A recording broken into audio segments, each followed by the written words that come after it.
So hello everybody, and it's Dave here from Road to Freedom, and we're going to do a little post on footwear today. As you can see, if I just zoom down, so you should hopefully have seen that I'm wearing my 5-finger Vibrams today, which personally I like very much. Give a really good feel for the ground. But it might not be suitable for everyone, and it may well take some time to adapt. It will always certainly take time to adapt to any changes in footwear. So today I just want to think about the advantages and potential downfalls of barefoot or minimalist training.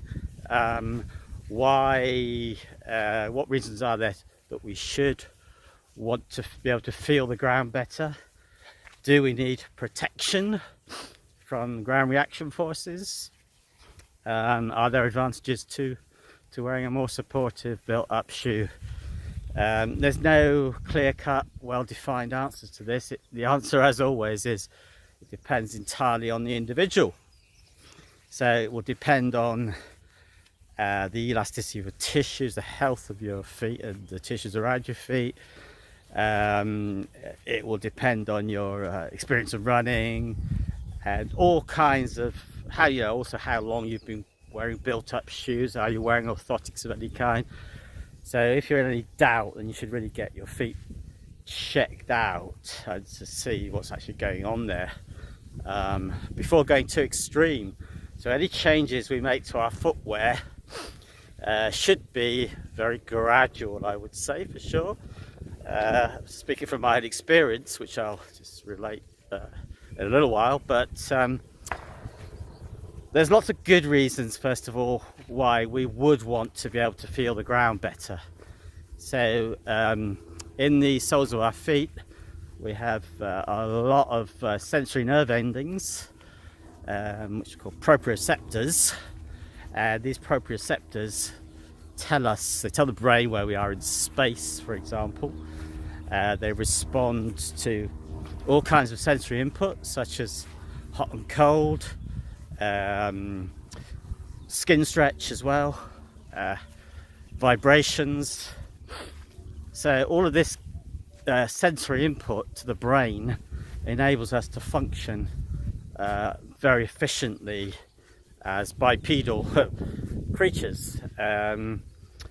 So to block out all of that sensory input with anything really is going to limit you to some extent.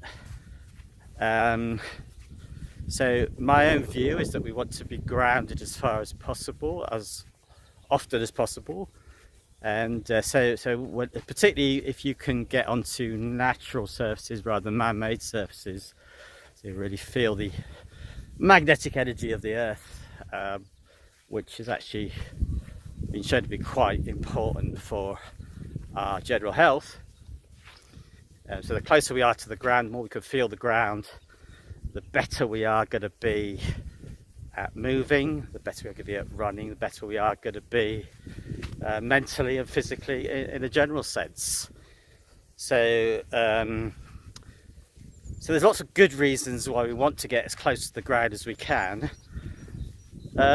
Why would we not want to do so? Well, there's quite a few good reasons why we might not want to go straight to the ground as well. For example, if we've got any kind of skeletal issues, any little changes in footwear will impact right up the chain, all the way from your feet right up to your skull. So any limitations in the way your feet are operating will affect everything and everything all the way up. So if you've got knee issues or lower back issues or ankle issues or any issues really in the skeleton itself, then you might want to think about addressing those before making massive changes to your footwear. So we've seen so often how tiny changes to footwear have a massive impact on people's injury risk, on on their recovery, on their skeletal issues as well. So just take that into consideration when thinking about perhaps going more minimalist over time. There's not particularly any benefit, I would say, in a shock absorption, because we don't really want to be blocking the energy from the ground or delaying our reaction to the energy from the ground, because that ground, every time you hit the ground, it's actually giving you free energy. And if your foot can move through a full range of motion and everything further up is working in synchronicity with that, then you're going to be a much more efficient mover. You're going to have less injury risk in the long term. So we don't really want to be blocking this free source of energy. And a lot of studies have shown that actually it's the delayed reaction, because we're not feeling the ground quickly enough, that could be responsible for a lot of injuries, whether walking or running. And I kind of tend to subscribe to this view, as you might imagine. So we all want to be feeling the ground. If somebody's got a particular foot problem, they may well need some kind of orthotic short term to protect their feet in the short term. So some people may even need them long term, but it's not really, shouldn't be our first port of call. It should be absolutely last resort, because your feet are actually an absolute miracle of engineering. And we've lasted very, very well into the last 30 or 40 years with our heavily built up trainers. Obviously, whilst the foot is a very perfect piece of natural engineering, if you like, we're not really designed to run on concrete for long distances. So it's more like the surfaces that we run on and all the bad adaptations in our feet and the rest of the system from lifestyle, sitting and wearing built up shoes, that is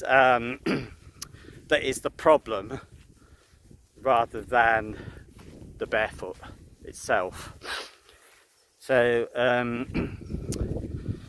those people who've been wearing traditional running shoes for a long time, like I was, might be a little bit wary of not having that barrier between themselves and the ground, because initially it will feel a lot more impactful until your muscles of the feet get stronger and you start to feel the ground better. And you will feel a lot more load in the calves, for example, as they have to work a lot harder as you come up more on the forefoot, and you're less able to just hammer into your heels with every strike.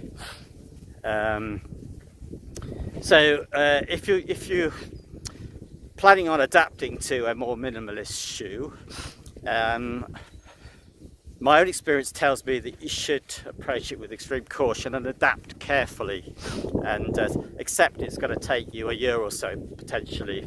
If you've been running for many years, it's going to take you a year or so for the tissues to adapt and adjust to the new loads. And in the meantime, you might well, if you're not careful, pick up things like Achilles tendon problems, plantar fasciitis, calf injuries, knee injuries, etc., because you've not yet adapted. So that doesn't necessarily mean it's dangerous or anything like that. It's just a question of the body needs time to adapt to change. So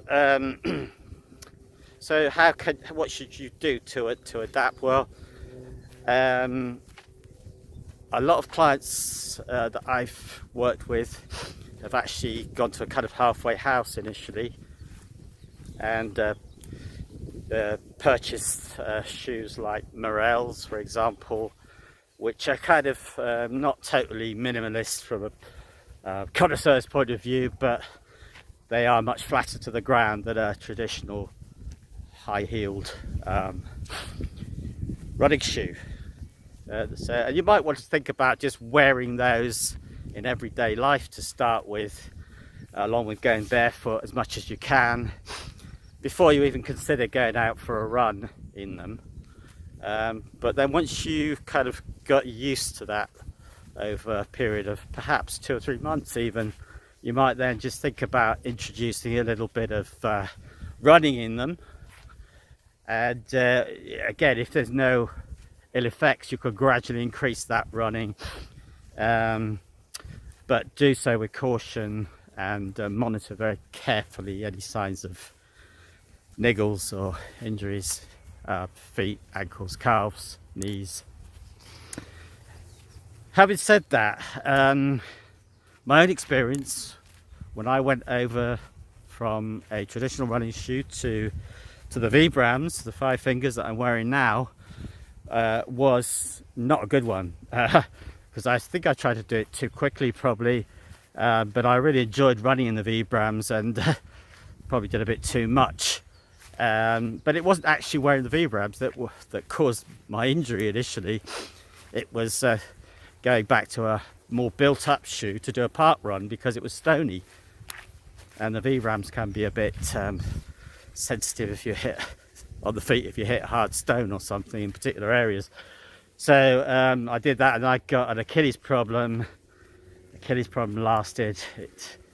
It developed eventually into plantar fasciitis as well, and it's only the last 6 months or so, having kind of not been able to run fully for about a year, that I think I've kind of finally adapted, along with some of the exercise I've been doing, to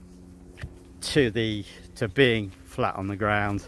And now I really enjoy running in them. And in fact, the last time I tried to wear the built-up shoes, I started getting knee niggles.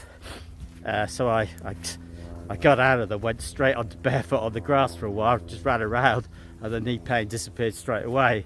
And it's not come back since, because I've not gone back to the high-heeled shoes. So there's a lot to this, and it's not as easy as just say, well, yeah, everybody should be barefoot, everybody should wear a built-up shoe.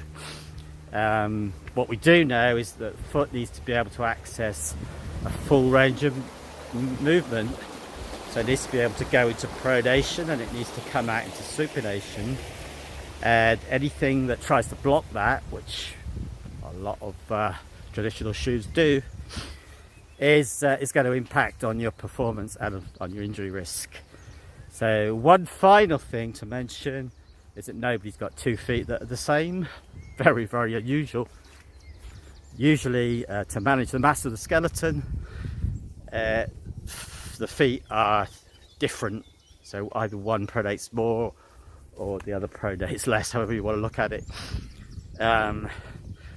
So for people to be advising you to buy the right shoe for you, well, there is no right shoe for you because you've got 2 different feet.